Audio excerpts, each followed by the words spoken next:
తారా ఈరోజు స్కూల్లో ఏం స్టోరీ నేర్చుకున్నావు అమ్మ స్కూల్లో చెప్పు. ఇప్పుడు గడ్డ కట్టి వాళ్ళ బాబా టైగర్ చీజ్ వేపించి అప్పుడు వాళ్ళ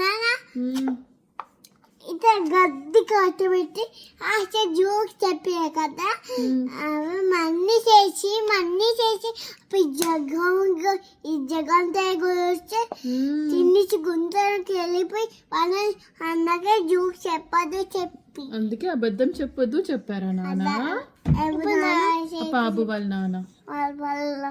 చైత్ర ఈరోజు నువ్వేం నేర్చుకున్నావు చెప్పమ్మా. 1 2 bakamishu 3 4 setadar 5 6 chichaki Pick up the sticks. pick up chick chavane redam sai chavane big fat and 9 10 కదా 9 big fat and hen అంటే ఏంటి చైత్ర? కోడి బిగ్ అంటే ఏంటి? చాలా పెద్ద అవునా? and Ah.